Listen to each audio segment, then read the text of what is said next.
салом бинандагони азиз, хабару гузоришҳои тозаи Тоҷикистону ҷаҳонро дар ахбори озодӣ тақдими шумо мекунем. Имрӯз 2 сентябр ин мавзӯъҳоро дорем. қадрдонӣ бо мукофоти олии давлатӣ. Тоҷикистон ба Бурҳониддин Раббонӣ ва Аҳмадшоҳи Масъуд ордени Исмоили Сомонӣ дод. як натоқи телевизиони тулӯи Афғонистон ки бо намояндаи Толибон мусоҳиба дошт, ба тарк намудани кишвар водор шудааст. ва дар барнома мебинем чаро занбурпарварон дар вилояти Хатлон бим доранд ки асали ҷамъоварӣ намудаашон ба савдо намеравад. 45-50 بود. نه این سال 70-80 تا 100 خستگی. президенти Тоҷикистон Эмомалии Раҳмон дар остонаи 30-солагии ҷашни истиқлоли кишвараш хидматҳои ду чеҳраи машҳури таърихӣ Бурҳониддини Раббонӣ, президенти пешини Афғонистон ва Аҳмадшоҳи Масъуд, қаҳрамони миллии Афғонистонро бо ордени Исмоили Сомонӣ дараҷаи 1 қадрдонӣ кард. тавре дар ин фармон омадааст ҷоиза ба онҳо барои мусоидат ва миёнравӣ дар расидан ба сулҳи Тоҷикистон дода шудааст. Он ҳам дар рӯзҳое ки вазъи Афғонистон дигарбора ба солҳои фаъолияти ин чеҳраҳои таърихӣ монанд шуда, акнун писари Аҳмадшоҳи Масъуд, Аҳмад Масъуд, мисли падараш аз ҳуқуқи мардуми худ дифоъ мекунад. Президенти Тоҷикистон рӯзи 25 август гуфт кишвараш ҳеҷ гуна ҳукумати дигарро ки дар Афғонистон бе дар назар дошти ҷойгоҳи тоҷикони ин кишвар ва ақалиятҳои дигари миллии он таъсис дода мешавад, эътироф нахоҳад кард. оё ин ду амал пайванде бо ҳам доранд?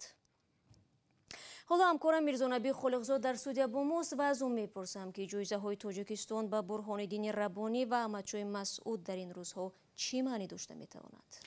ببینید شهلا، تاریخ‌نگاران به سهم این دو چهره تاریخی در رسیدن حکومت تاجیکستان و اتحاد نیروهای مخالفین پیشین تاجیک در سال 1997 بهای بلند می‌دهند. داستان‌های زیادی موجودند که چگونه برهانالدین ربانی آن زمان پرزیدنت افغانستان و هم احمدشاه مسعود آن وقت وزیر دفاع این کشور توانستند رهبر مخالفان تاجیک سید عبدالله نوری را وادار کنند که با حکومت امامعلی رحمان سازش کنند.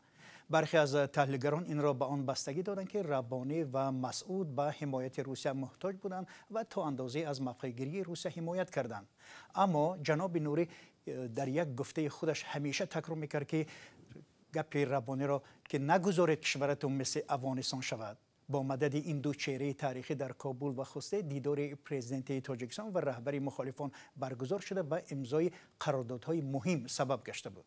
دیرتر در سال 1997 سازشنامه صلح تاجیکان در مسکو به امضا رسید. ربانی و مسعود همچنین از ده‌ها هزار پناهندگان تاجیک در افغانستان حمایت کردند. بله، یادآور می‌شوم روز 9 سپتامبر سال 2011 احمدشاه مسعود ترور شد و پس از 10 سال برهانالدین ربانی نیز در یک حمله تروریستی به هلاکت رسید. در پایتخت توجیکستان برها در سفارتخانه افغانستان روزهای یادبودی احمدشاه مسعود و ربانی برگزار گردید و یک نکته که در این نشست ذکر میشد به خاطر پوسی گنرال احمدشاه مسعود و ربانی در دوشنبه کوچه یا خیابان نامگذاری شود، نه؟ بله، چنین پیشنهاد از طرف روشنفکرها و جامعه شناسان بارها در رسانه‌ها و روزنامه‌های محلی نشر شده است. خصوصا در محفل بخشیده به یادبود احمدشاه مسعود قهرمان ملی و برهانالدین ربانی رئیس جمهوری سابق افغانستان در سال 2018 در سفارتخانه افغانستان در دوشنبه پیشنهاد شده بود که کوچه و یا گلگشت در تاجیکستان به نام این دو نفر گذاشته شود و در همین محفل ما همچون کارمند رادیو آزادی حضور داشتیم و کارمندان سفارت در صحبت به ما گفتند که با یک مراجعت به حکومت تاجیکستان رو خواهند آورد. و شاید در این شب و روزی سرنوشت‌ساز برای تاجیکان افغانستان از جانب حکومت تاجیکستان چنین تصمیم گرفته شود، ولی با وجود مراجعت‌های پی در پی نمایندگان جامعه کشور به طور رسمی هنوز شرح داده نشده است. بله، تشکر برای صحبت. ضمناً اقدام اخیر پرزیدنت تاجیکستان در میان دانشمندان تاجیک واکنش‌هایی را در پی داشت. از جمله احمدشاه کاملزاده به رادیو آزادی در این باره ابراز نظر کرد.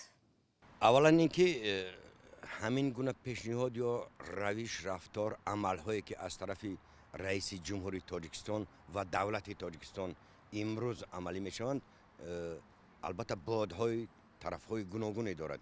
این که اگر بگوییم که رئیس جمهوری تاجیکستان میخواهد که خودش در میان مردم فارسی زبان نشان بدهد و آبرو و اعتبار بیشتر کسب کند، این حقی او است. بگذار باشد، ممکن که هیچ هم باشد، ولی برای این کار هم حق دارد. از سوی دیگر این که چرا کشورهای منطقه و ابرقدرت‌هایی که در این قضیه افغانستان زیدخلند چرا اونها تا حد به اندازه‌های به پیمانه‌های با نیروهای طالبان همکاری دارند یا اونها را اعتراف میکنند، ولی تاجیکستان نه. ما هنوز در همون روزهای اول اعتبار داده بودیم و باور داشتیم به اینکه رئیس جمهوری تاجیکستان، دولت تاجیکستان هیچگاه نمیتواند و حق هم ندارد که نیروی طالبان را همچون نیرو یعنی به عنوان نه همچون نیرو بلکه همچون یک حکومت اعتراف کند، برای که روش و کارهای آنها، حکومتداری و مناسبت آنها با مردمی داخل افغانستان خیلی بد است. احمدشاه کومیلزاده بود. قاسمشاه اسکندرов تحلیلگر دیگری توجیگ نیز از تشبوس ملی رحمان استقبال نمود. پیام رئیس جمهور همین است که همیشه جمهوری تاجیکستان، سرور دولت تاجیکستان جانبدار صلح، جانبدار با راه سیاسی و سر میز مذاکرات حل کردن تمام مسائل افغانستان و قضیه افغانستان بودند.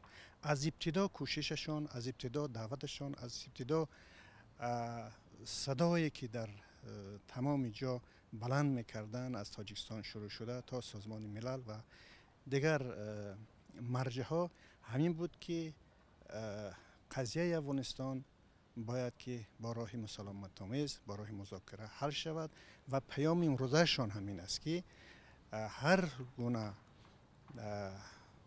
حکومتی که با راه زور، با راه تعدی، با راه ظلم، با راه به نظر گرفتن منافع مردم افغانستان اگر تشکیل نشود، صلح و ثبات در افغانستان برقرار نمی شود و البته تاجیکستان این حکومت را هیچگاه اعتراف نمی کند.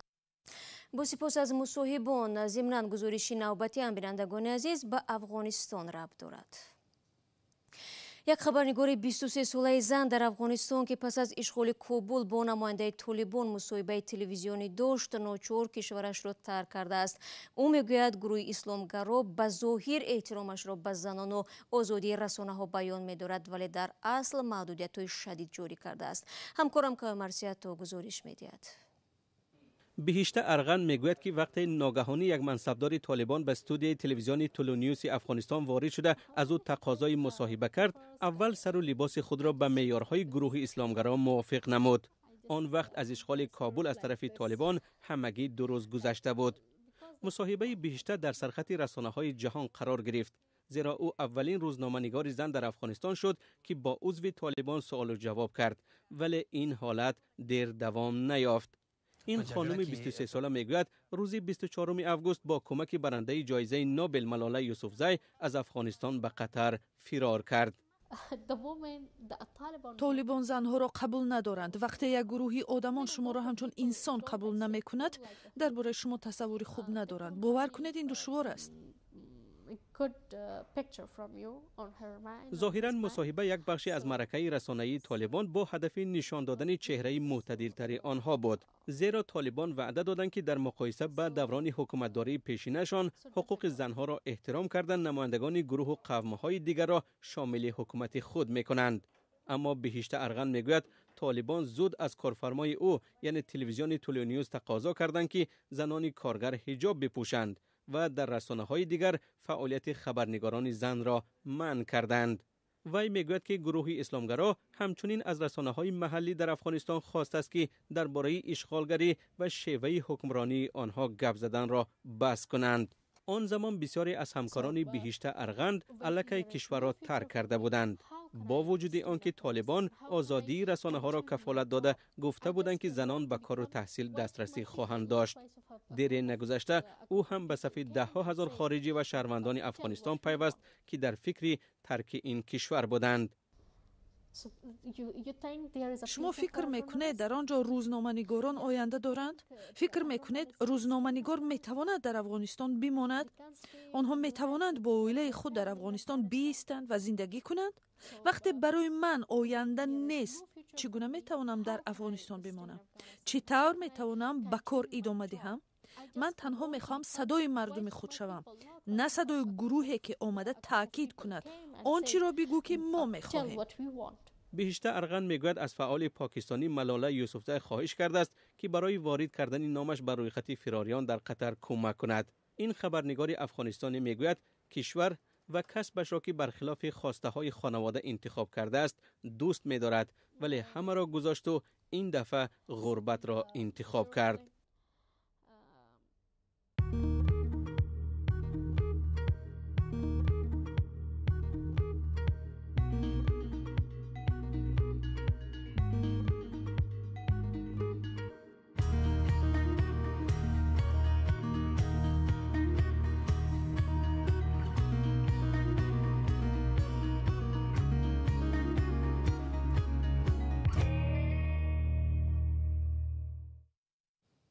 مقامات جنوبی تاجیکستان امسال از بیشتر شدن استحصال عسل در را با این نعمت طبیعی خواهند داشت. زنبورداران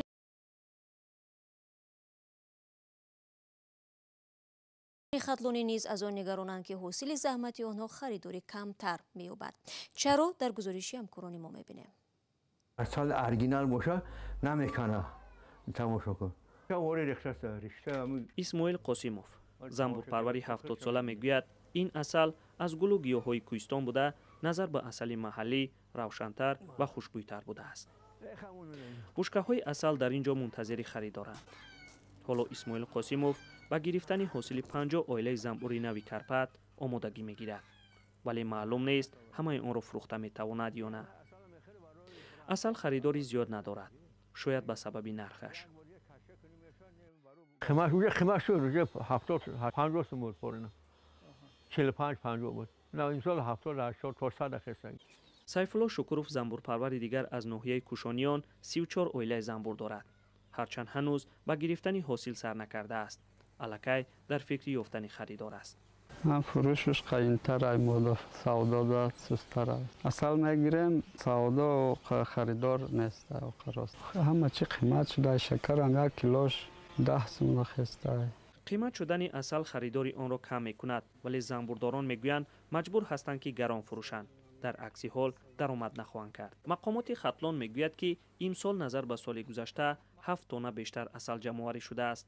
عجیب است که افزایش آن نرخ را پس نمی‌کند. اسباب آلات‌هایی که برای زنبور استفاده می‌شود و شینه دیگر چیزا داروها نرخ همینا کمتر بالا رفته است. نرخ شکر هم قیمت شدگی است، چون که اگر ما همه وقت اگر عسل تازه را برای ذخیره و زمستان براری اگر تا مهلت کاری آغاز کار زنبوراتیم زنبور پرور یگان حاصل خوب نمیبره، همین هم قیمت شده. در سال جاری 427 تن عسل گرفته شده است، ولی نه همه مردم امکان خریدن عسل را داشتند. گران شدن نرخ آن در بازارهای داخلی در حالی است که اداره امور میگوید 2 سال اخیر شاهد صادرات عسل نشده است. در خطلان شماره زنبور عسل در سال جاری نزدیک 70,000 آیله بوده است. نرخ عسل وابسته به منطقه تولیدش گوناگون و از 60 تا 150 سومانی برای هر کیلوگرم است. و روسیه نقشه دارد تا آخر سال برای انتقال مهاجران پویزدهای چارتری را به راه ماند. وزارت ساختمانی روسیه میخواهد روند راه اندازی حرکت این گونه قطارها را نخست با ازبکستان بررسی نماید. در این باره معاون وزیر ساختمانی روسیه به خبرگزاری تاس اطلاع داده است. به گفته نیکیتا ستاسیشین، آنها با این مقصد هفته آینده به ازبکستان سفر خواهند کرد تا همه مسئله های مربوط به بردن متشکلانه مهاجران، شروع از انتخاب، امگذرانی و برای ترانزیتی طریق قزاقستان انتقال دادن آنها را مطرح کنند. ضمناً سفر طریق پویز به روسیه را مهاجران تاجیک نیز زیاد منتظرند. بینندگان عزیز، فرصتی که در اختیار داشتیم به پایان میرسد. تشکر از یکایک شما که تا این لحظه با ما بودید. خبرگزاری‌های دیگر چون همیشه در وبسایت رادیو آزادی گذاشته می شود. یادتان نرود عزیزان، فردا شما را با خبرهای تازه منتظر خواهیم بود. خود را احتیاط کنید و خدا نگهدار.